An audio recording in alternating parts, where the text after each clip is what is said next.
Good evening, everyone. Adequate notice of this special meeting setting forth date, time, and location has been provided in accordance with the requirements of the Open Public Meetings Act on May 28, 2026. By prominently posting a copy on the exterior and the lobby bulletin boards of the Office of the Wayne Board of Education, which is a public place reserved for such announcements. Submitting a copy to tapintowayne.net and the Wayne District website. Please stand for the flag salute followed by a moment of silence. I pledge allegiance to the flag of the United States of America and to the republic for which it stands, one nation, under God, indivisible, with liberty and justice for all.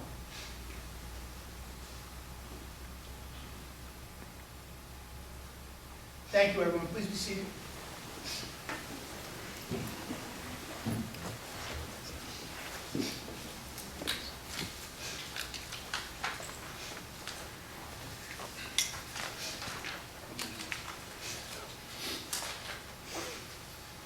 At this time, I'd like to take a motion, submit a motion to the board. Roll call, I'm sorry. Mr. Agnes? Here. Mr. Eloquin? Here. Mr. Faber? Here. Mr. Heyman? Here. Mrs. Lenandry? Here. Mr. Paul? Mr. Persacos? Present. Mrs. Rigoloso? Here. And Mr. Papa? Here. This time, I'd like to ask for a motion to amend the agenda for tonight to include an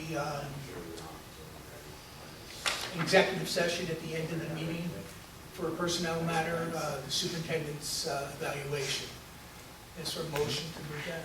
Mr. Agnes, Mrs. Lemandry. Any discussion? Roll call. Mr. Agnes? Yes. Mr. Eloquin? Yes. Mr. Faber? Yes. Mr. Heyman? Yes. Mrs. Lenandry? Yes. Mr. Persacos? Yes. Mrs. Rigoloso? Yes. And Mr. Papa? Yes. All right, this time we would like to invite Dr. Richard Grip and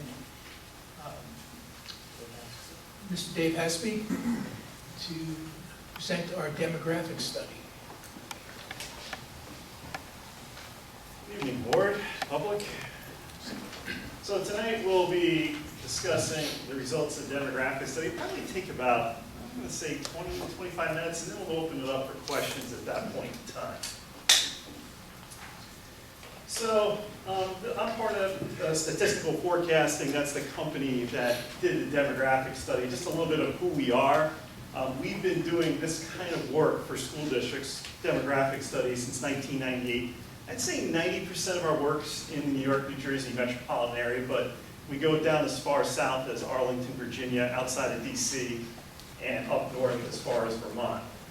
We've probably done about 225 school districts in this state alone, so maybe about a third of all school districts.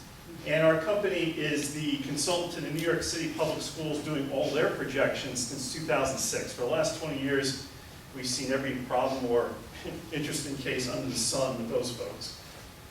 I'm the executive director. I have a doctorate from Rutgers University from the Graduate School of Ed in Educational Statistics and Measurement. I was a former teacher before this world in educational consulting at Bridgewater Raritan in Somerset County. I taught physics and statistics down there for about 10 years. Also taught at Rutgers University GSC at the grad level. I still publish in this field, numerous publications, and as Dave will, he knows because he works for Forzio, we're doing a joint presentation tonight. I've also testified as an expert witness in school demography and ALJ hearings. Dave Hespy, I'm with Forzio Compliance Services. We're working on the study with Rich and some of our colleagues, which I know the board's met. I've spent my life in education. One thing that Rich and I do have in common, we're both Rutgers graduates, undergrad, grad, and I've been at Rowan University as the chair and a professor. Spent a lot of time in the doctoral program working with candidates, very comfortable with statistics. I've also been in the education world.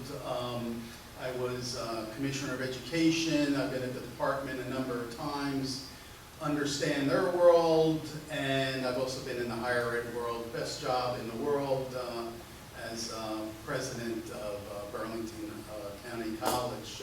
I'm going to be focusing on the education implications of what Rich will be reviewing tonight, and you'll probably hear more from me in the future. But thanks for having us here tonight.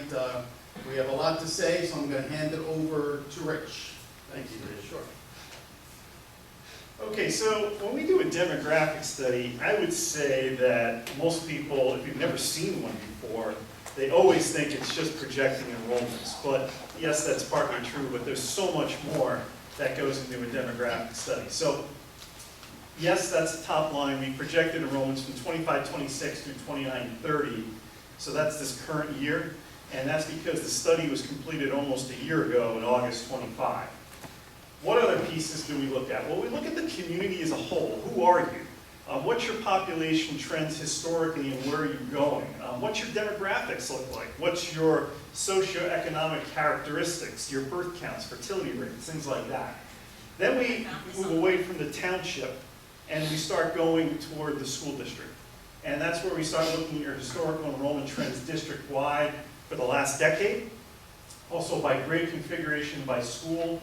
We also try to figure out how many births, because you're a very large township, how many births actually occur in areas that would feed into your particular elementary schools for mothers who have residences in those particular zones. We also contact the township to find out about new housing starts. There's a lot of new housing planned in Wayne, and how would that impact the school district in terms of projections. So, in terms of the township, historical and projected populations, this is where you've been. The far left is 1940, so everything to the left of that vertical line is all historical populations. To the far right, 2050 is the projected population in Wayne by a third-party organization called the North Jersey Transportation Planning Authority. Not my numbers, but I'm just telling you they're projecting another 8 or so thousand people here by 2050. You can see, if you look though to where we are in 2025 years ago, 6 years ago, you're roughly around 55,000 persons, and it hasn't really changed much in the last couple of decades. But the big growth here was really in the 50s, when the population doubled, more than doubled. So as I mentioned at the outset, who are you as a community? You're about almost 3/4 white. Hispanic is about 12%, 9% or so Asian, and 3% black. Those are the 4 largest races in Wayne. Like many communities in the state, this is very common. You have a declining white population and increase in Asian and Hispanic populations. It changes depending upon what you listen to in the census. Sometimes they say 2045 or 2050, but that's roughly the year when the United States will be a majority non-white population at some point. Median age here is older than that of the state, you can see, about 44. 20% are foreign-born. The 2 largest sources are India and Peru. A very educated community, about 57% have a bachelor's degree or higher. A fairly wealthy community where a median household income is $152,000. So that means that half the households have an income greater than $152,000, half have lower. Almost 20,000 housing units, that's a lot, of where 77% are 1-unit homes. That would be a detached single family or an attached like a townhouse or a condo. About 22% are renter occupied, that's lower than that of the state. And the median value of an owner-occupied unit is almost $600,000, which is about $130,000 more than the state. So if I had to classify you as a community, I would say you're definitely on the higher socioeconomic characteristics in terms of some of the socioeconomics that we're seeing here. Our GIS person, GIS stands for Geographic Information Systems, basically takes the address of all your schools and plugs it into a map. So there's all the schools, and then we contacted your district to find out where the boundary lines are of all the elementary attendance areas. So in other words, if someone moves into town and they live on, such and such street, where would they go? So this map tells you how it's broken down for all the elementary schools. And then for the 3 middle schools, we're Wayne, of course, on the eastern side of the township. There's the boundaries for that.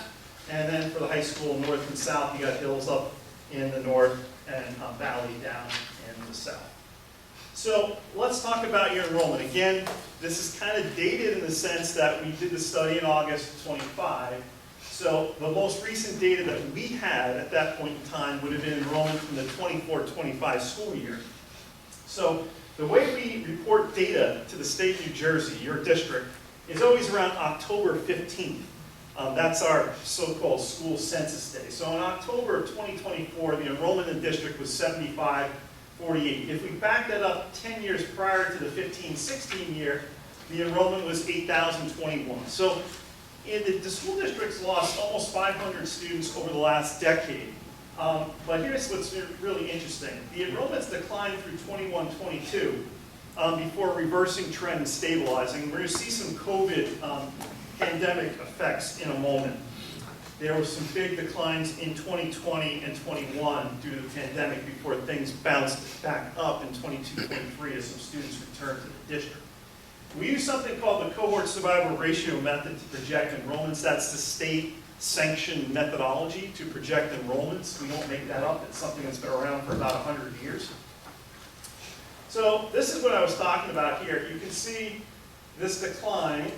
Here's 2020 right here. In 2020 alone, there was a decline of 165 students. That's very common for school districts around the state, right at the peak of the pandemic. A lot of parents refrained from sending their kids to school if it was in session, hybrid or remote. And then you got this bounce back right here at 7623 based upon people returning to school, but then in the last couple of years it's kind of been flat. So really not much change in the last couple of years. When we look at this slide, which is showing historic enrollments by grade configuration, which is elementary, middle, and high, if you fall asleep on any slides tonight, don't fall asleep on this one. Okay, this is the one. This is the key. It's really interesting to me because we have elementary up at the top, we have middle school down at the bottom, and we have the high school in the middle. So I want to go over this with you.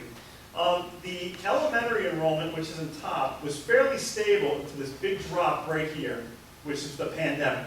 And then since then, you can see in general, things have been going up, except for this past year, it dropped a little bit. At the middle school level, which is the one down here on the bottom, enrollments have basically declined over the last decade, about 184 students. Same thing at the high school, it declined about 325 students. Now, why should you pay attention to this slide? Because in our field, the lower grades, elementary, are great predictors of what's going to happen in the future in middle and high as they move through the system. So these middle and high down here showing declining enrollment was probably from an earlier period of time where there was declining enrollment even at the elementary level way back when.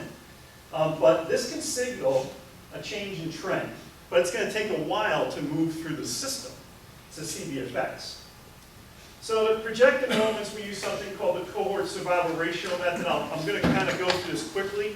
I do it for the purpose, not for boring the heck out of you, but just so you understand how it actually works. It's not magic. It's not like I got my little magic 8-ball. So how we do this is we look at the survival rates, or what we call grade progression rates of students from one grade to the next. So I give you a simple example here. Say that you have 100 first graders in 2023, and they become 95 second graders the next year, 24-25. That ratio, 95 over 100, is 0.95. We do that particular calculation for all 13 grade progressions. Birth to kindergarten is your first, and your last is 11 through 12. So it's 13 possible progressions. If the ratio is above 1, that means you're gaining students due to inward migration. In this little fictitious example, it's below 1, so you're losing students due to outward migration. You had 5 students lost here in the net. So, like I said, we do these calculations. We do it for a 10-year historical period to see if there's any changes over time in these ratios. Usually we take an average of the last 4 or 5 years, and in this particular case, of the 13 average ratios, 10 of them were above 1. So in the net, this district is gaining students moving in due to inward migration. That's a key number there, at 10 out of 13. In 2020, 2 of the ratios in that year were the lowest they had been all decade. And that, again, was due to the COVID-19 pandemic, and they occurred in the lower elementary grades. We usually see it around kindergarten and first grade. So what we do is we take these average ratios that I just mentioned in the last 4 or 5 years, we then multiply it times the most current enrollment, in this case it was from the 24-25 school year, and we assume that those ratios that we compute are going to be constant throughout the projection period. We also use BERTs. BERTs are very important because they help project our kindergarten students 5 years later. I had a conversation with some folks from New York City last week or 2 weeks ago, and they said, well, you know, isn't there a better way than trying to take the number of BERTs and figure out 5 years later kindergarten students? I said, well, the best way, of course, would be knocking on doorbells and doing a census of everybody from the ages of 0 to 4. Unfortunately, I'm not doing that in New York, and we're probably not going to be doing that in Wayne. A door-to-door census just is not feasible. So this is what they came up with in our profession. So we looked at the BERT data from your community from 2010 to 23. That's what was available at the time. BERTs really declined from 2010 to 14 before they reversed trend and stabilized. So you're going to see a graph in a minute. There were 462 BERTs in 2023, which is a little bit higher than in 2010 at 444. So you can see what I'm talking about here. There's decline. Okay, then it's kind of going up a little bit, but stabilized. So nothing really that much in terms of BERTs. But now I'm showing you the same table with the BERTs right here. Here's the year right next to it. But how many kindergarten kids are 5 years later? And what we're seeing here is the ratio of 0.937 would just be 415 divided by 444.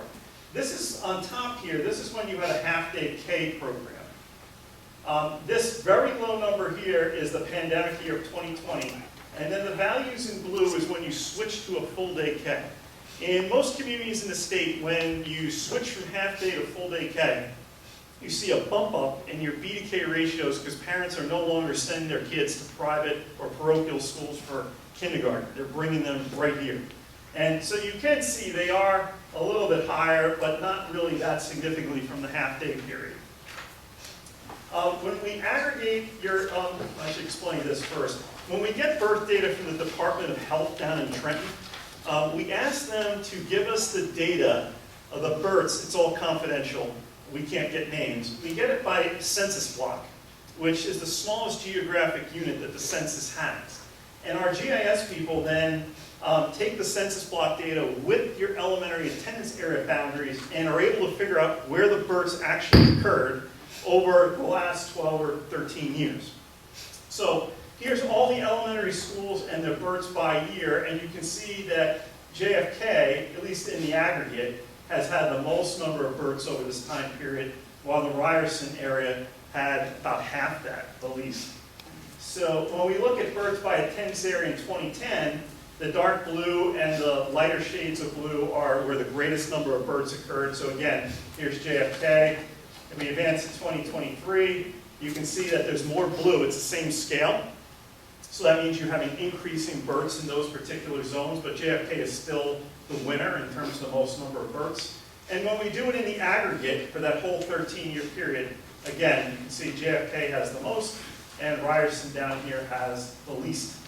So remember I mentioned something about a census block a minute ago? So I asked my GIS analyst, can you plot the BERTs by the census block in 2010 and 2023? So you can see down here in Randall Carter, that dark blue, that whoever that is in the township, I think that's in Randall Carter, is where the greatest number of BERTs occurred in 2010. But watch what happens when I swing this to 2023.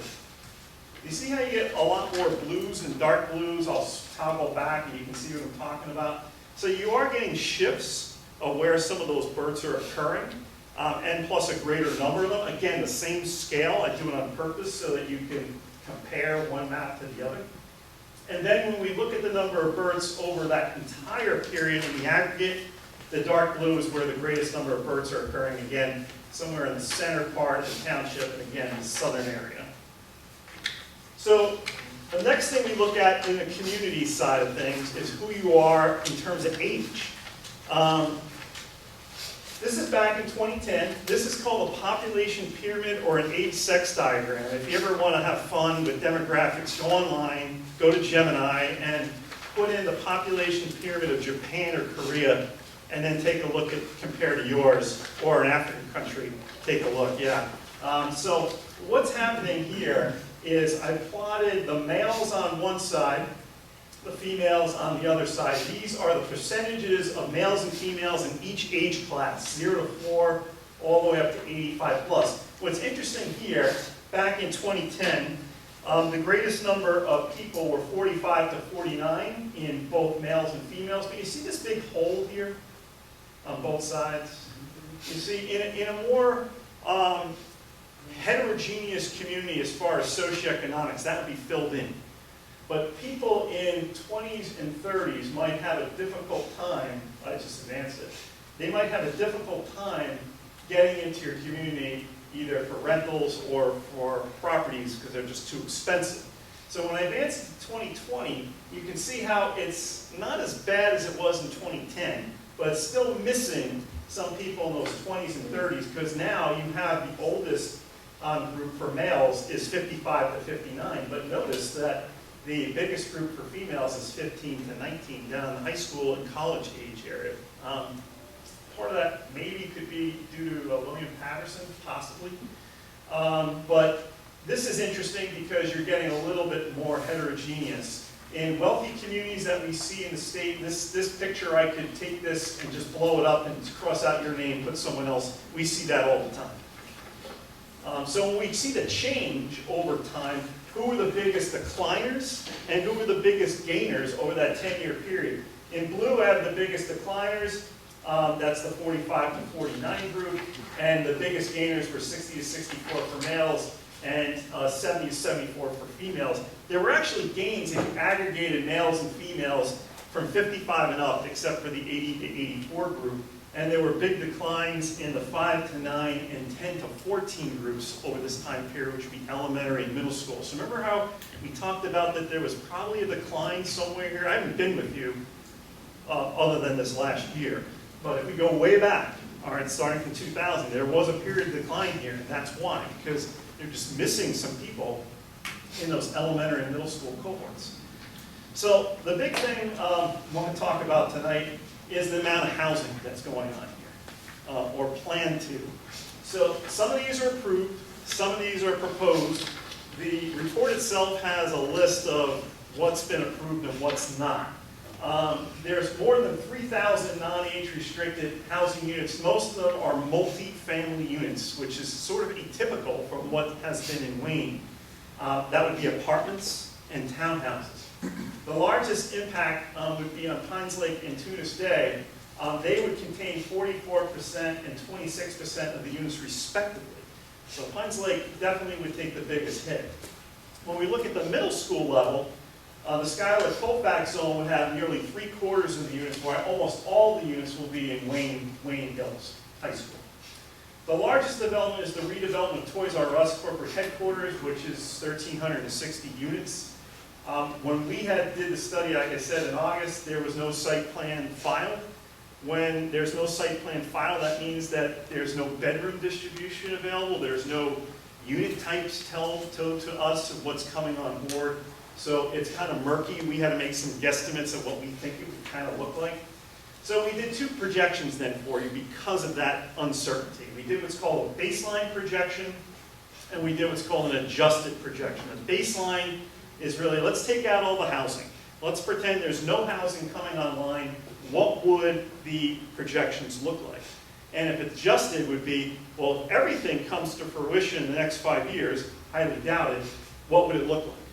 So what did we estimate in terms of number of children? Well, over 1,000 children are expected or anticipated from those new housing developments. And you can see most of it is at the elementary level. And that's because the values that we used to estimate these number of children, we use something called the Rutgers University Center for Urban Policy Research Multipliers.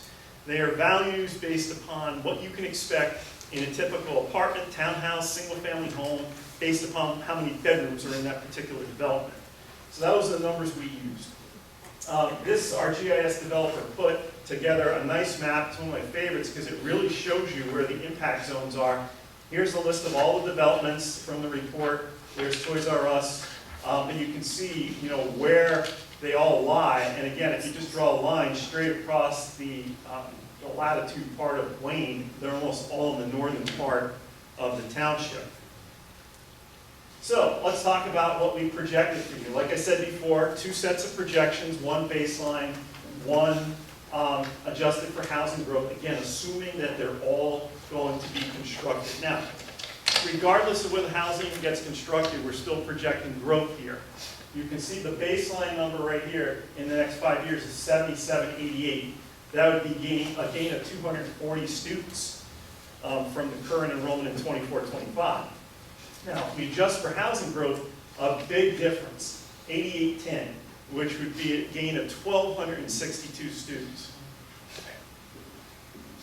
So rather than look at it from pre-K to 12, why don't we look at it, what that would look like for you at elementary, middle, and high school levels. You can see that we have a column at the top, which actually shows you what the enrollment is in 24-25, and also shows you the baseline and adjusted for each one. You can see that if nothing happens really in terms of housing, enrollment is projected to decline at high school. Now, if you were paying attention on that one slide I told you, remember how we showed you that middle school decline? It's going to happen, go up to the high school? Well, that's why. But at some point in time, the housing would take over and be enough to counteract that declining enrollment at the high school level. But the biggest problem, in my eyes, is definitely at the elementary level. If all that housing comes to fruition, you're talking about almost an extra 700 students. And at the middle school level, about 317. So, as a summary for tonight, what can I tell you is that enrollments are projected to increase in the next 5 years. And if you want to say why, well, it's kind of a perfect storm of different things. Really, one is you have a lot of new housing. That's probably the biggest driver of this. Secondly, you have an inward migration of students. We saw that 10 of those 13 average grade progressions are above 1, which is indicating that you are getting an influx of children from one year to the next. But the housing is one issue, but the migration inward is, like I said, we had no housing whatsoever. It's still projected to go up. The enrollment gain is not projected to be uniform across the grade configurations because the way Rutgers computes their multipliers, the greatest number of children always come at the elementary level from a new home.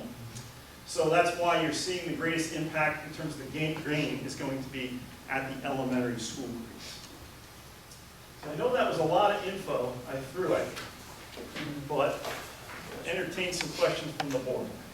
Questions from the board? Mr. Psalkis? Were any simulations done in addition to this, or is there any statistical confidence level that these were done with? So, actually wrote a paper on this.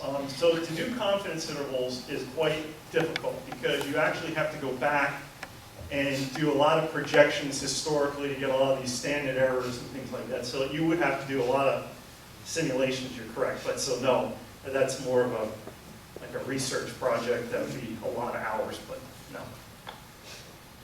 Yeah. So, if you look at just the last year, there's been a tremendous number of houses sold in, that's partly potentially because you have a lot of people that are retired, they're moving down south, other people are still shooting in New Jersey, but you also have a lot of inflow from people leaving New York and coming here. A lot of times they're coming with children. Now, if you look, there's been a lot of houses sold, but I'm assuming that that will probably have a larger impact too than what we expected because people are selling because the price of houses in Wayne has gone up dramatically. So I guess from 25 to 26, do we know what the enrollment is?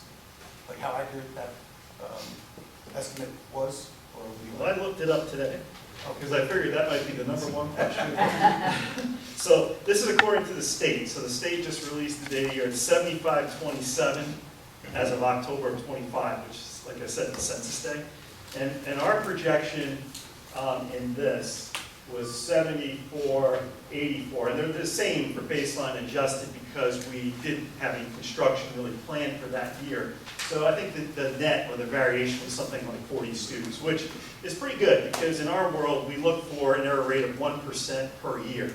So that's about 0.5%.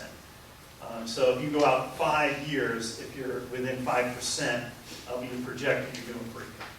Well, but that could, by that same token, if you go 5 years, that's another 200 students potentially. Well, true. But, so the problem with what we do is the best accuracy is usually in the 1 to 3 year period, okay? Because so many things can happen in a 3-year period that we have no control over. I'll give you a great example.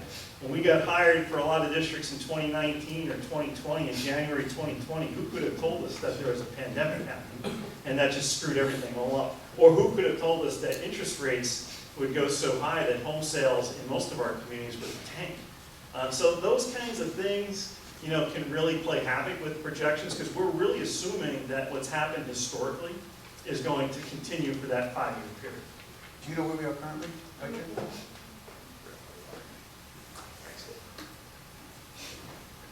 As of today, 7550. So it continues to tick up. So we're actually above the projection for next year at the close of this year. A year ahead. That would be my October 15 count. So that would be at 2627.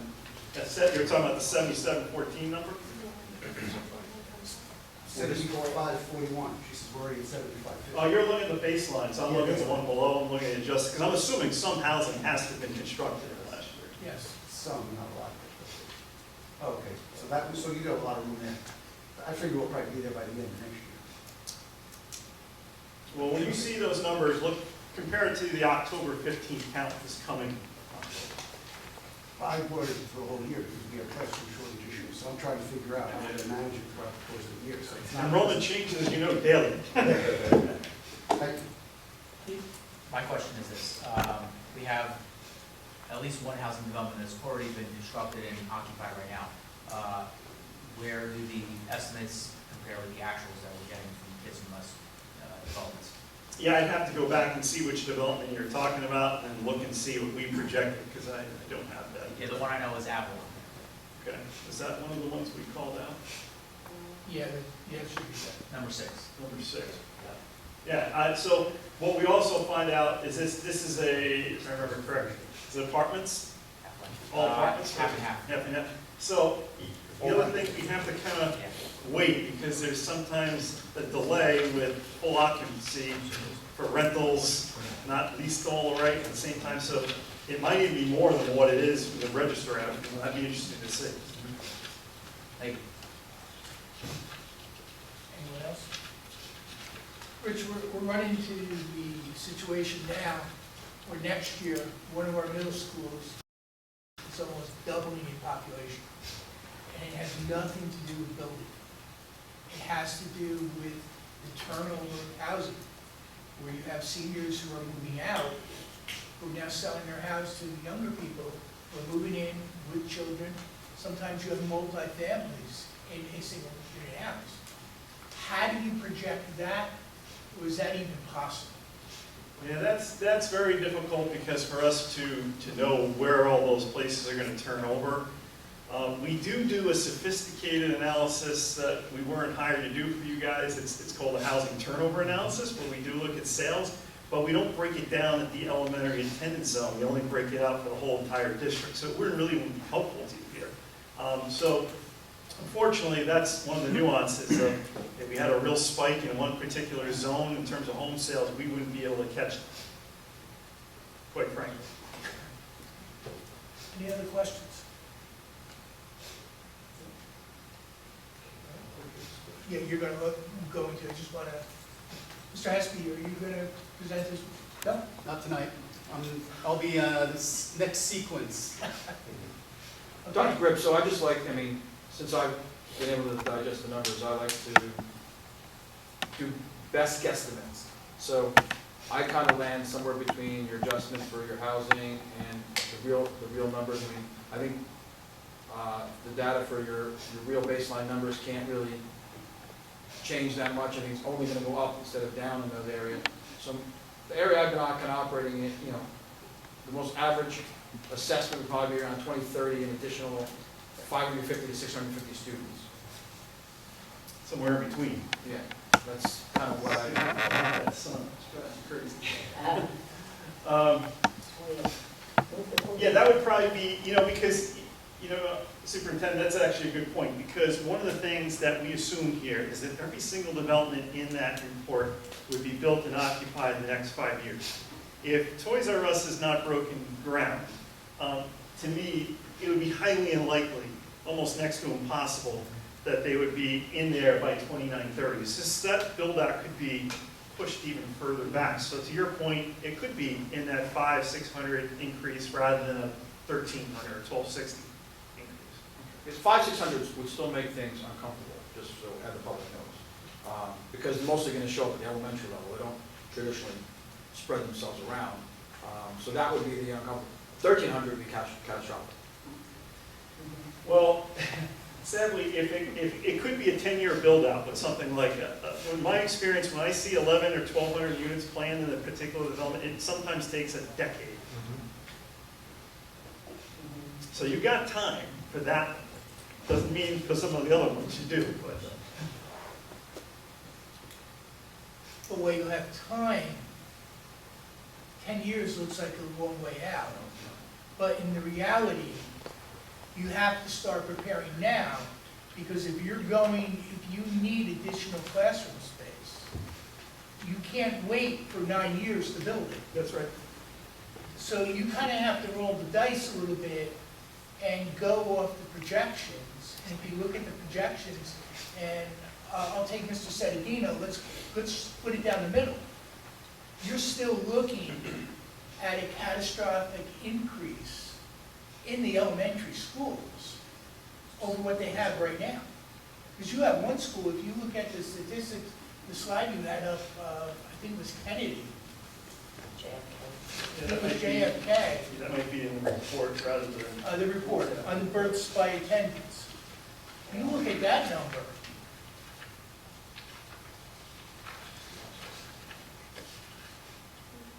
That number is kind of staggering when you look at it, at the impact. So the problem is that in order to think ahead and have a capital plan that's going to be able to accommodate those numbers. And I mean, even looking at 22, 25 more students per school, I get they're not at each grade level.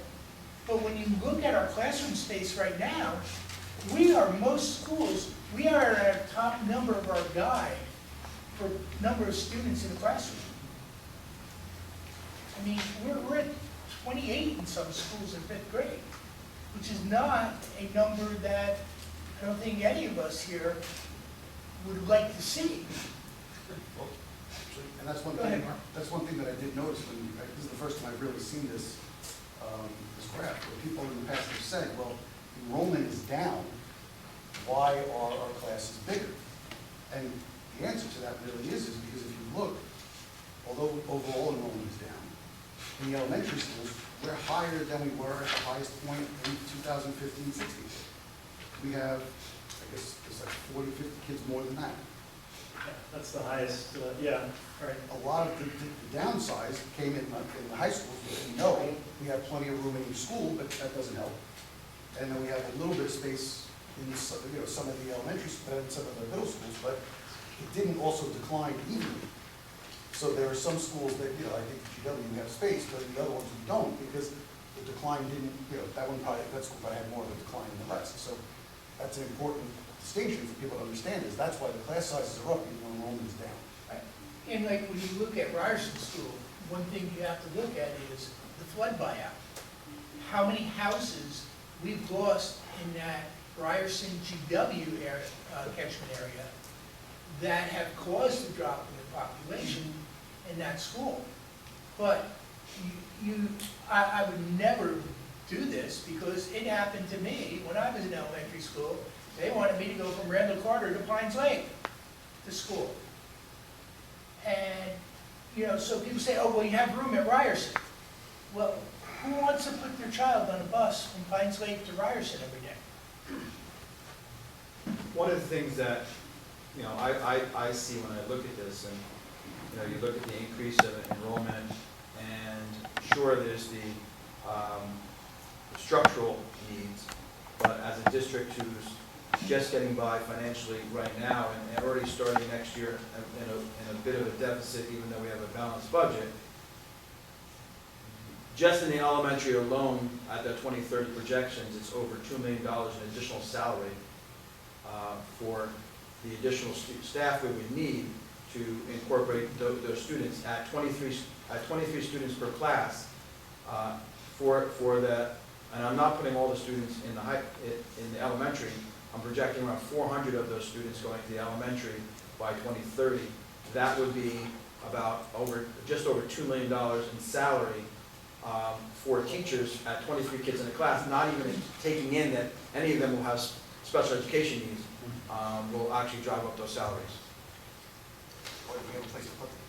Yeah. So I guess another question would be is, if you look at, I'm sure there are other districts that have gotten to the place that we are at earlier than we are. So they probably experienced a spike in growth. And are there any other districts like us, because we have a very neighborhood elementary schools, then we go to the 3 middle schools, and then 2 high schools. Are there other districts that have experienced what we have that are dealing with it, but they're ahead of us, like where they've gone through this maybe 5 years earlier or whatever?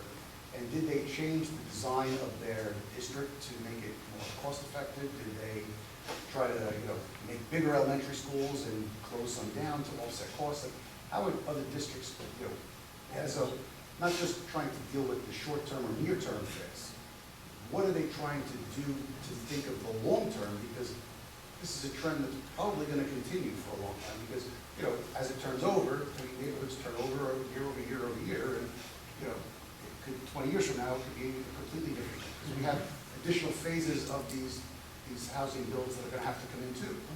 So this is not a problem that, okay, we're going to build these 3,000 and we're done. We have more rounds of this that we have to go through, where we're going to have to build thousands and thousands more. So how are other districts trying to deal with it from a long-term perspective to try to even this out? Because the costs are going up much faster than we can keep up with. And even if we could say, all right, remove the cap, if we had to try to keep up with the costs and build new schools and do all that stuff, nobody would be able to afford to live here, because the price of taxes would just go too high too fast. So how are they addressing all these different things coming in at once? It's a great question. First, I think I want to say is that the number of housing units that are proposed here is one of the highest I've seen. I do a lot of these. To put it in scale, a lot of them, like the big ones that I see, are usually around 1,100, 1,200 units. 3,000 is significant. We were in court for a lot of years, so we didn't build for a lot of years. Well, we would use other means to do it. So Yeah. ours kind of came in all at once. So generally, it's a combination of a couple things. Of course, additions seem to be one way, but the other word that we don't like to talk about, the R word, is redistricting, okay?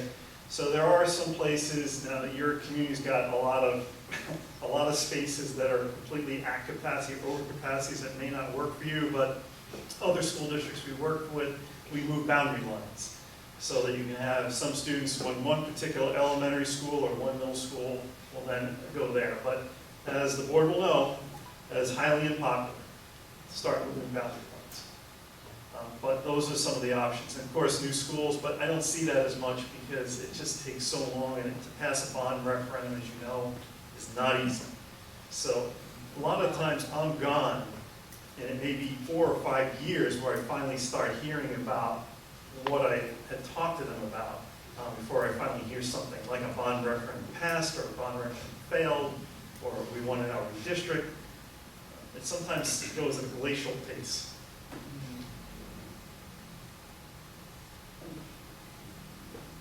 Any other questions? Dave, you want to add anything? I just want to add, because I think Mark had the right question there. What are other districts doing? But one of the problems you have is that you're at a size that there are not many districts in the state who are at your size. 8,000 plus students, the numbers are very small. Also take into account that a lot of districts, to David's point, that you add classrooms, they know they're going to get state aid to support the addition of the teacher. You can't make that assumption either. So you actually are in quite a bind that requires this type of planning to try to figure out what those strategies are. Why does size matter? Well, smaller districts can go to a single school, so redistricting is not a problem. The entire district goes to K to 5, and then a 5 to 8, and then a 9 to 12. You can't do that. You're just way too big to accomplish that. So there are possibilities that we will discuss with you. We have an architect looking at the building capacity issues to see where there might be capacity in these grade bands, and so we'll be looking at that. But that is the question. What are our options and what has been successful? But to an extent, you just need to realize the group of school districts you're in with these issues is pretty small. Yeah, you're in rarefied air in terms of some of your enrollment size. Any other questions from the board? At this time, I'll take a motion to open to the public. Public's reminded not to speak negatively about any student or member. Do I have a motion to open? Mrs. Zeloso, Mr. Kasakis. Anyone from the public wishing to come on up? Michael Gottesman, 94 Independence Ave. Okay, so we have a study that you completed a year ago. Let me give you some actual numbers as accurate as we have them to date with regards to the development in town. 2,961 units have been approved for round 3 of affordable housing. Of those, approximately 2,500 will be multiple family, and of those, between 1,800 and 2,100 will be 2-bedroom or larger. Not to mention another one that was approved for round 4, which is an affordable housing development that will be all affordable housing of 130 units, from which it looks like the school district will receive 0 funds because they're doing it as a pilot program. And our remaining affordable housing requirement for round 4, which was 1,000 units reduced by that 130. Taking those numbers into account, would that impact your estimate of the potential increase in student enrollment over the next 5 to 10 years? I just want to ask you a quick question. So doing the quick math there, what's the total number that you have now in terms of approved units? 2,961. Okay, so we're close in the 3,000. So, again, with round 4 coming up, so give everyone a little bit of history of the 4th round with COA. You may have, probably do, some spots in the township that are earmarked for redevelopment, for housing developments. However, the way it works with this is even though it's earmarked, you need to have a developer in place that has to come forward that wants to build at that particular property. So just because it's on the books as a 4th round potential project, sometimes we have a hard time seeing it even come to fruition for 4 or 5 years until the developer comes forward. It's got to make sense financially for them. So don't know if your numbers and mine are exactly talking about the same thing, but it seems like we're pretty close. I don't think it would alter my numbers. And the fact that 1,800 to 2,100 of them are 2-bedroom or more? That's yeah, if you have the full report, you'll see all that. We have all the bedroom distributions of all the developments. Just to give you a heads up, a 2-bedroom unit, I'm going to do this, I'm just looking into my brain here to see those numbers. It's about 0.34 kids per 2-bedroom market rate unit. That's about the average. It's not as much as you might think. The 3 bedrooms are where it really jumps up to usually around almost a half children per unit. However, a detached single-family home is much, much higher. It's about 0.85 children per housing unit. So if you were to build 3,000 single-family homes as opposed to 3,000 multifamily types of units, it would be a completely different story. So I think just one thing that, I'm not sure if you know the answer to this or not, but from what I understand is, regardless of these houses being built, whether it's built under a pilot or under regular taxes, we don't get a dime for that, because we're stuck to our 2% cap of year-over-year budget. So from what I understand, the benefit of these units is supposed to be that the taxes will help the township potentially lower this cost to all, hopefully reduce taxes across all the people, but we don't get any additional budget just because we build new units or new houses. Dave, do you know the answer to that? I'm not a Yeah, finance guy, I'm you're sorry. right in terms of the pilot, unless you're part of the agreement, the pilot agreement, that the school district will get some of the pilot dollars. But if absent that, the county and the municipality are the ones who get those dollars. So definitely, Mark, you're right on target with the pilot. In terms of the 2% cap, there are adjustments to that, and I'm sure your BA could talk more about that, for enrollment increases. So enrollment increases do get factored into that to give you a little relief. But ultimately, if it's a pilot, you have to read the terms of the agreement, and it could very well be you get nothing. But we also typically don't get like a standard, like we don't get a percentage of their taxes that they're paying, you get like a small amount per student potentially. Only under the pilot, the municipality We and the got county. nothing from the pilot, we're not. Yeah. Just under the adjustment to the cap? Is that what you're referring to? I'm not sure, Mark. No, so we don't, what I'm saying is, so if there's no pilot, we're not included in the pilot from. Correct. My understanding, we get nothing. Yeah, you will get zero for that, for that community, but you have to read the agreement. Sometimes it's, We haven't been negotiated as part of it, like, we're not, Okay. we already know Yeah. for that pilot, we're not getting anything, but even with the ones that we have, yeah. we're not gonna get like a percentage of their taxes, like, all of a sudden we're For the getting. pilot, but yeah. No, for the non-pilot ones. So For rest of the these houses adjustment to that the we cap, have, well, again, the BA can walk you through the adjustments to the cap that are there. One of them is for enrollment Yeah. increases. We didn't get it because our enrollment decreased overall, but next year if our enrollment goes up, we could get it. How big is the percentage that we can get? I don't know the calculation offhand. Is it sizable potentially? If like, let's say we get like 100 students, do we get it, is that a big enough boost to get I'm us not sure anything because I sizable didn't to the see budget?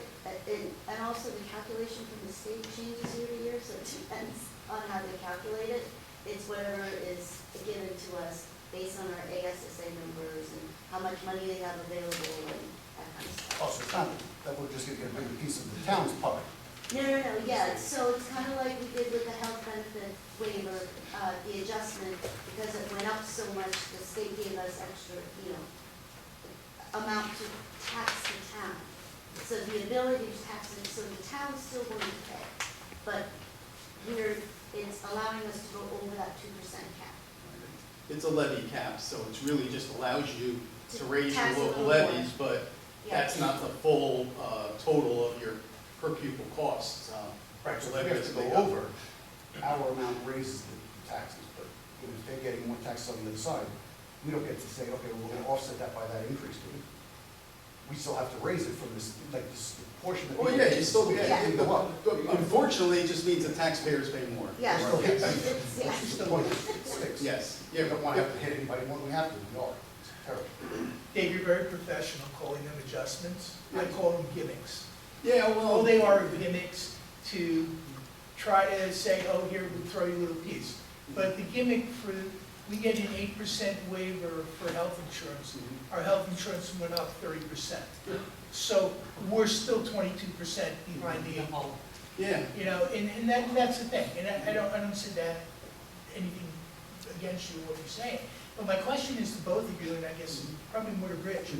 When a pilot program comes in, do you tend to get more children in a pilot because of the lower price now? Yeah, thanks.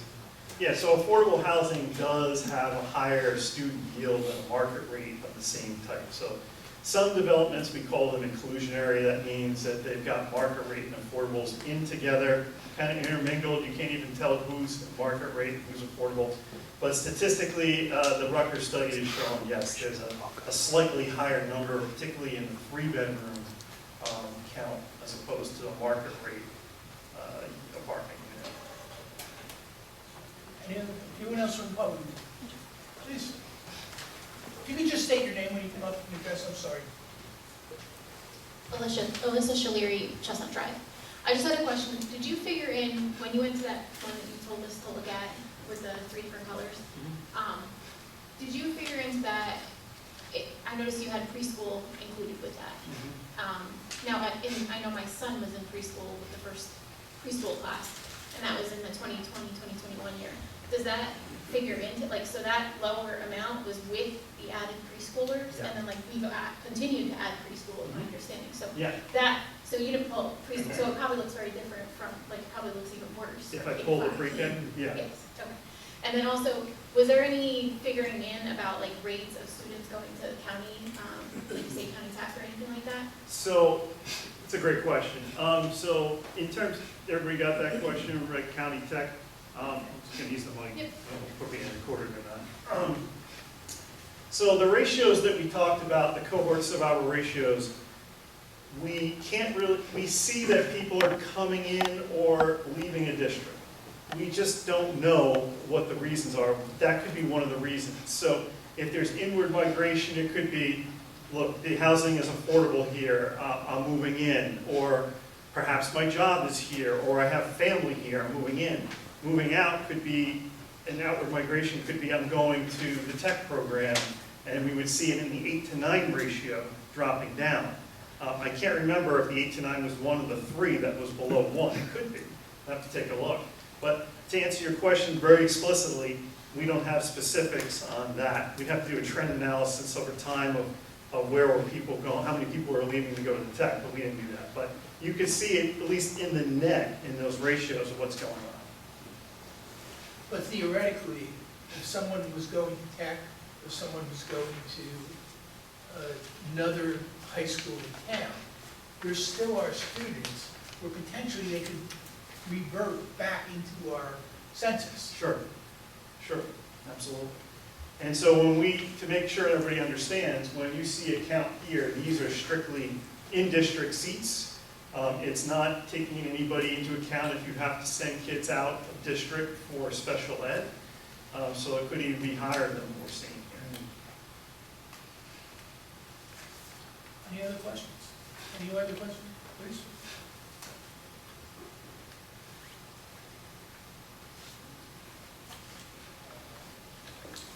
Good evening, Don Finelli. I'm going to send my old address, 74B Salisbury Road. My first question is, you had mentioned that you weren't commissioned to do a housing turnover, is that correct? Correct. I don't believe that was even one of our options we even offered them to look at, but yes. Is a housing turnover study important?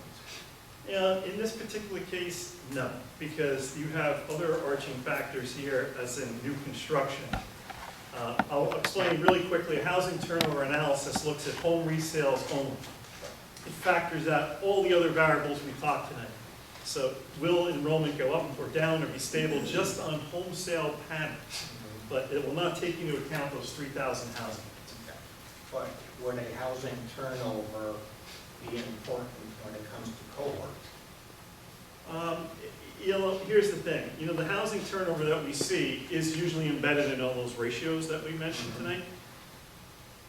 Just worked with a district. I'm going to tell you guys this because I'm almost betting this is going to, someone's thinking about this right now.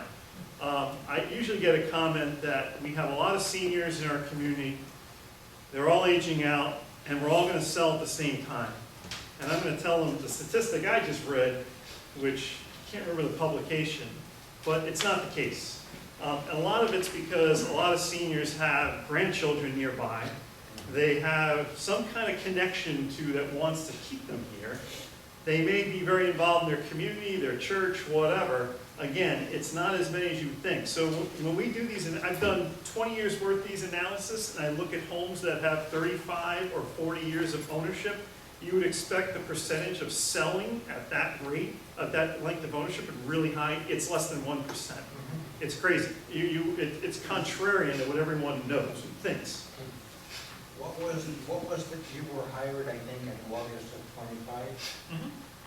What was the cutoff date you used to lock in the numbers? So it would have been the June 25, so, you know, the last, so our cutoff would actually be the 24-25 school year right there. Okay. Would it be fair to say that the bump in school enrollment in 20, 21, and 22 is directly related to COVID?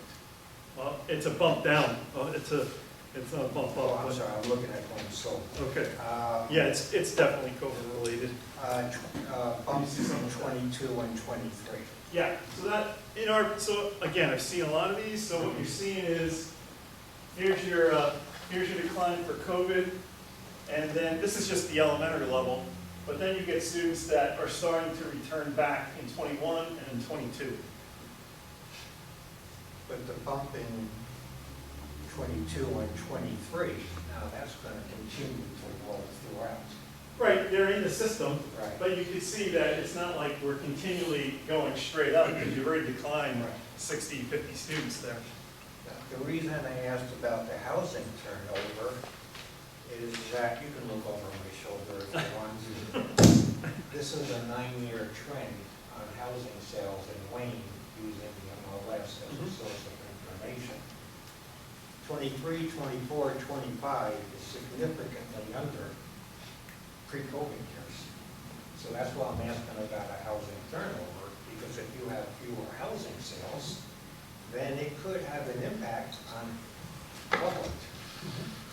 One theory is that if we ever get to a place where interest rates are lower, it could cause some selling, because who in their right mind would want to sell a home with a 3% mortgage right now, unless you don't know math? So right now, it's I'm not shopping for mortgages, but it's 6, 7%, somewhere in that neighborhood. So until that changes, we're not going to see that kind of influx. Actually, in the report, which the board has, there is a home sale for the MLS data in there. And it does show the peaking around the COVID years, and then a sharp decline in the last 3 years as these interest rates have gone up. As a fun fact, just read the other day, Which would be this right here. I don't want to look at the show. Yeah, that's really good. Yes, that's good. Yes, that's really good. But first-time ownership now is 40 years old. So delaying of ownership really has an impact. As many times you want to have these younger families moving in, sometimes it's just hard to do it. I agree. Now, going back to your number of 3,000, that is 3,000 roughly, 3,000 units. Yeah. That's the anticipated fully built out by the end of 2930? Yes, Impossible. that's what I Not said. happening.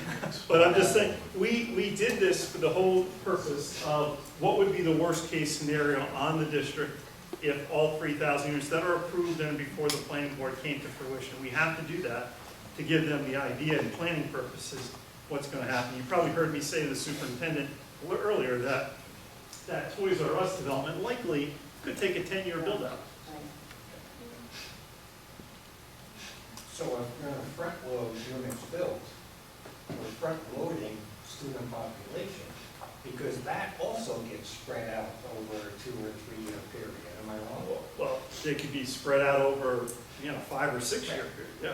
But there's some sort of distribution. That house will generate a child, not on day one, but perhaps in the second year, perhaps in the third year. So here's what we do. We make an estimate of how many will impact immediately. But there could be secondary kids coming in, or in the 0 to 4 population that aren't captured, because we're looking at school-age children.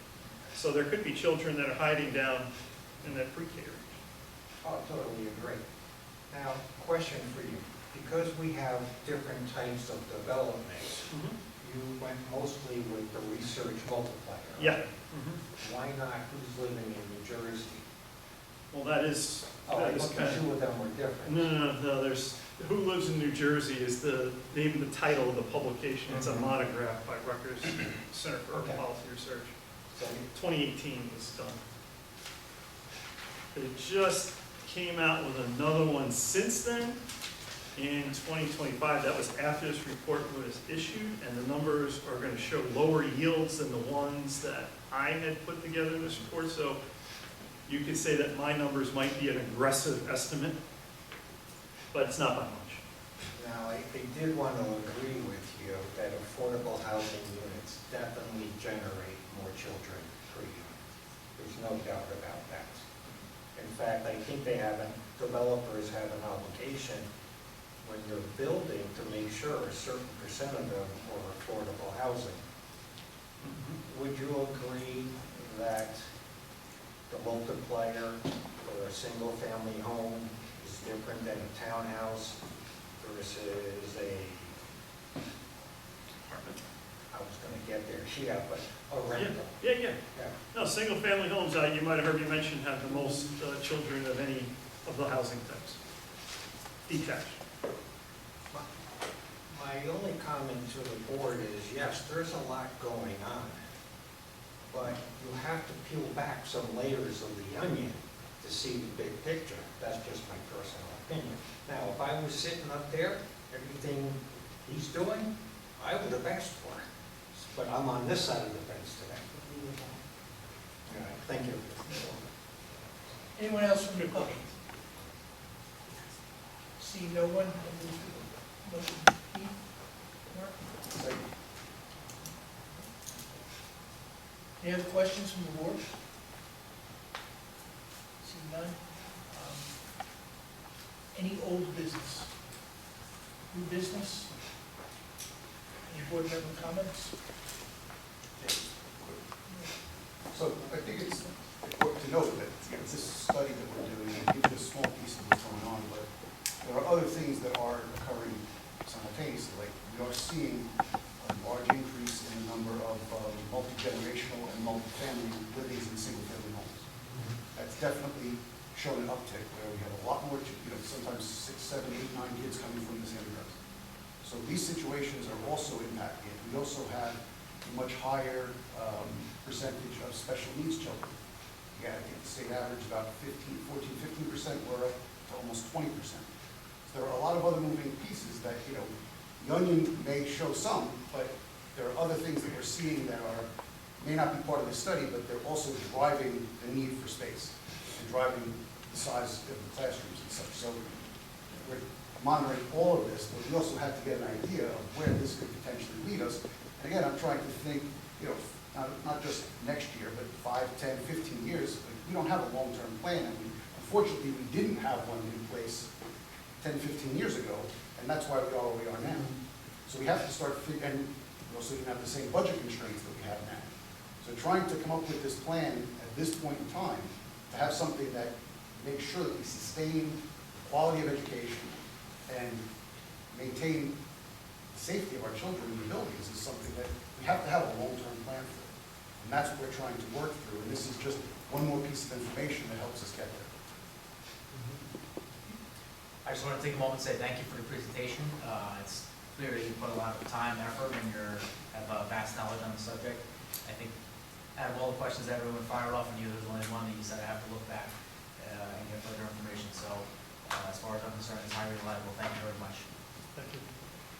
I think a lot of the guardians and parents of children in our school district and prospective guardians and parents of children entering the school district probably want to know, okay, so what are you going to do about it now? And, we had the failed referendum.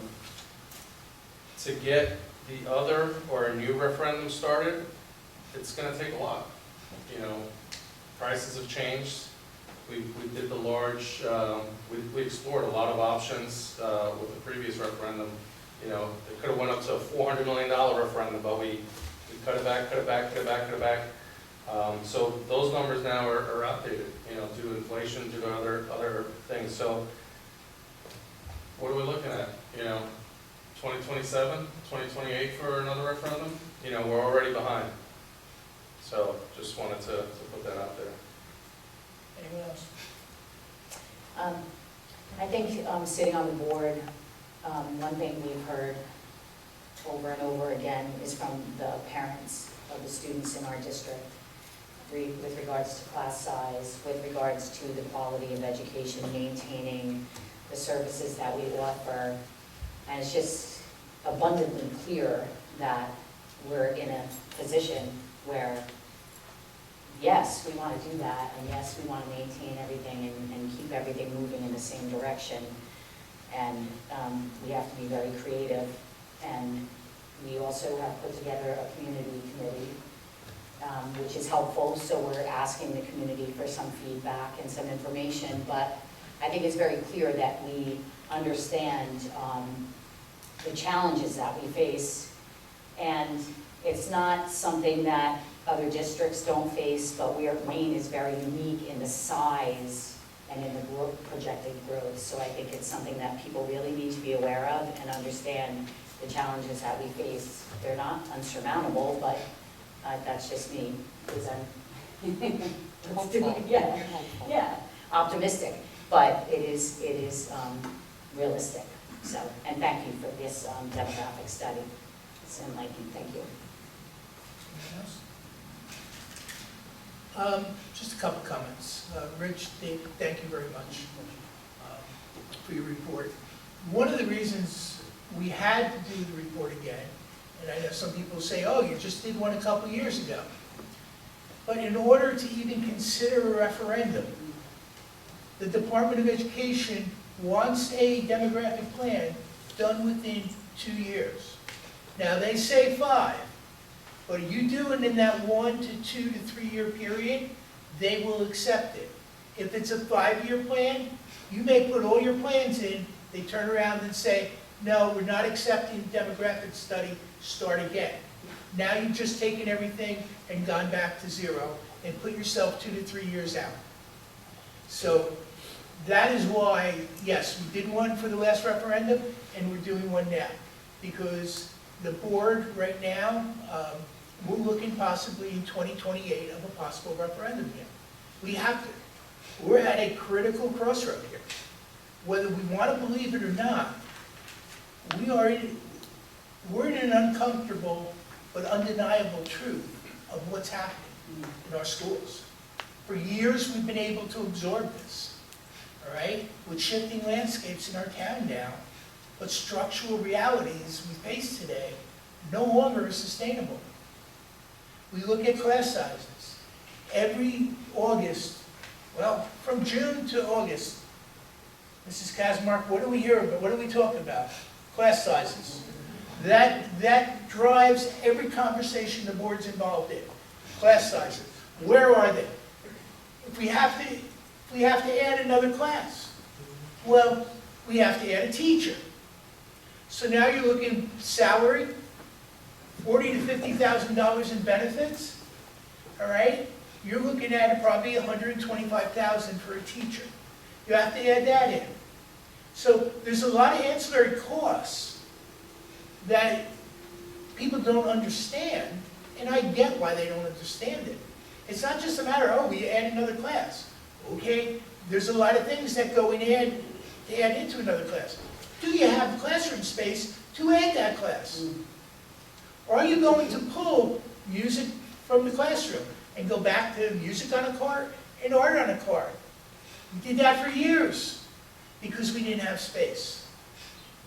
So when we look at the demographic study, it's clear and uncompromising, in my opinion. Right?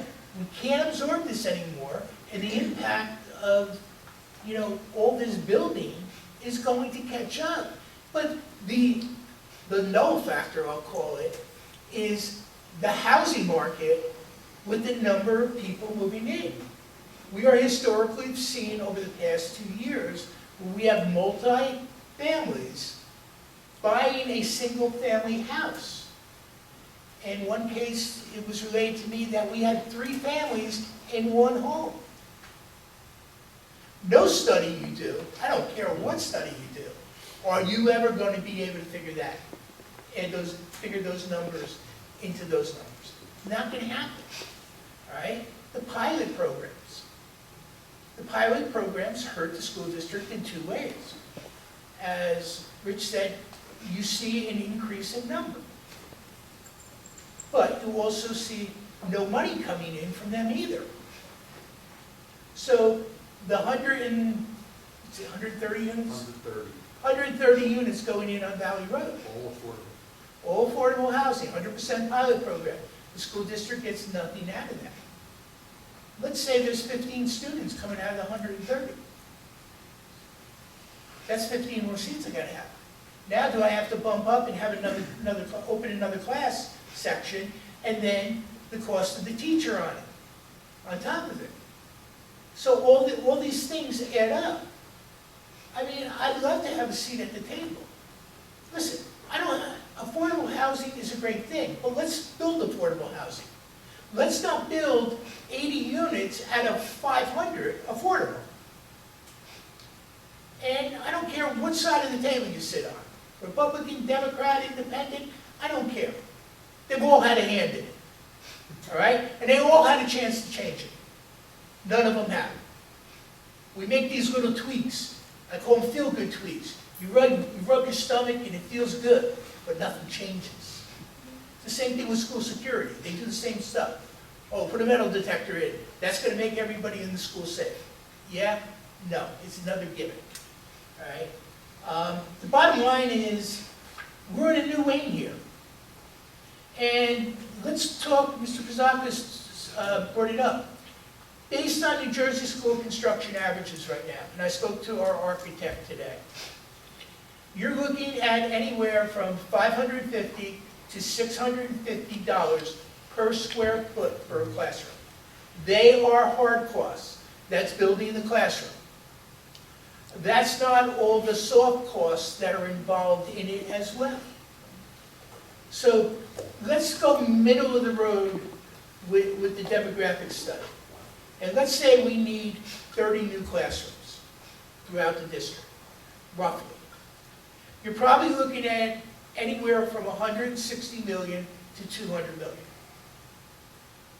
Right now, we went out for the last referendum, and I know people say, oh, don't talk about it, don't talk about it. We got to talk about it, because there's a reality to it. That last referendum at 147 million, today, you're looking at closer to 195 million to do the exact same thing. Nothing different. And the costs aren't going down. And that keeps us in this situation 5 years from now. Right, and that's not fixing it. That's a Band-Aid to get us through and hope we can keep the class sizes where we can. But we keep looking at these class sizes and saying, how can we do this? All right? And even when we pulled art on a card and music on a card, we still have large class sizes, larger than we want. So there's a lot of things going on here, all right? And I mean, you have what's going to come out in the Future School Study Committee that's going to meet in 2 weeks.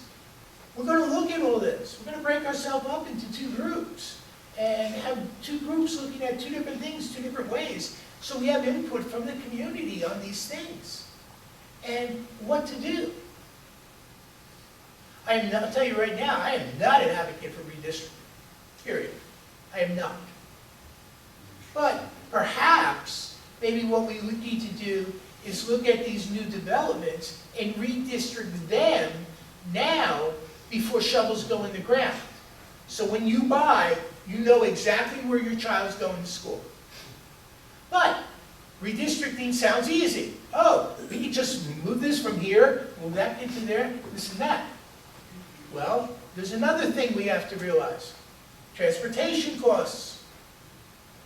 If that child is moved more than elementary school, more than 2 miles, in middle school, 2 miles from their school, we now have to transport them. If high school were moved for some reason, it's 2.5 miles. And there's no fudge room with that. That's hard and fast, and been hard and fast in this state forever, just about. That's something that's never changed. So now, again, when you start looking at, it's easy to say, oh, just do this, just do that. Okay, but what are the costs involved? Our transportation costs are incredible.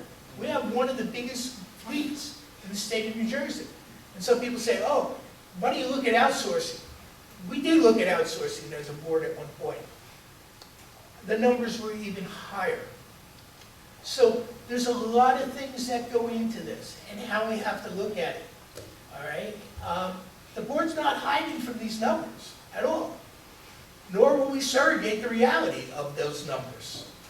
Moving forward, you know, our committee's going to look at this, and in the fall, once the committee has looked at it and we get some consensus from the committee on their thoughts, we're going to have some community forums, just like this. I want an open discussion. That's one of the reasons that the board asked to have this meeting like here today, so we can have a discussion amongst everybody. But, you know, every resident, every parent has to be part of this, and we have to hear the input and the honesty that's going to come with this. There's a reality to this. And as I said earlier, the problem is we don't have time to wait.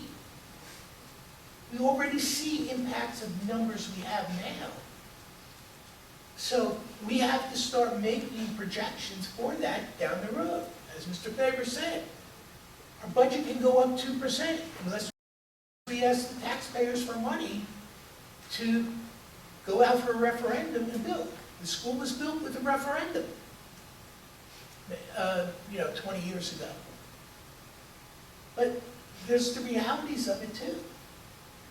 Because right now, the class sizes are not going to get by any means substantially smaller. Let's take the numbers and cut them in half, as I said. The numbers are going up. We're seeing that. If we're seeing an impact now, without all this housing, what's going to be the impact when the next Avalon Bay goes online? All right? That's coming sooner than we're not. You have Hovanian going online. You have the Alps Road project. That'll probably be within the next year or so online. All right? Avalon went online a lot quicker than any of us thought. And Avalon has a lot more rentals than anybody thought. Those people were making the comment, who's going to pay $4,000 a month for rent? Apparently there's a lot of people paying $4,000 a month for rent. You ride through Avalon, that parking lot is substantially full. All right? The townhouses sold out before they even thought they were going to. And we saw a jump in the number of students from that, right alone. I think the number was between 10 and 15 out of 50 units, I think. I forget how many condo units there are there. But the number with that, like, we all started talking, because initially the projections from the town were 100 kids out of their total. So we have to see. But we also have to keep things, focused here. And that's what we're going to do with the committee, to hear from the people. And we will be back in the fall with more meetings. We wanted to put this out there now, to show the community what were the numbers we're looking at. And, you have other variables going on in the town too. You have the William Patterson property, which, from what I understand now, has not been sold. That's in a legal battle. But you have the potential there. That's a sizable piece of property. And when you have big name builders coming in, whose names were associated with it, they're going to move quicker than a small LLC. They're going to come in. They're not making money if shovels aren't in the ground and people aren't renting the units. So there's a lot of factors here, and I hope, let's take it, digest it, and as we move on in the process, the community is going to be fully involved in it. Right? Any other comments? Right, at this time, we're going to move into executive session. Oh, no, there's only one. There's only one. Oh, I thought that was just for questions. No, I'm I'll see sorry. you at the next meeting. Very good. This time, we're going to move into executive session. The general nature of the subject we're going to discuss is personnel, specifically the annual review of the superintendent, which we're required to do. The matter will be discussed. There will be no action taking tonight. The only thing we'll do is adjourn the meeting. All right? Thank you, everyone, for coming. Thank you. Move to close. Well, we'll go to executive. We'll go into exec. Mrs. Kazakis, Mrs. Lemay. Thank you, everyone.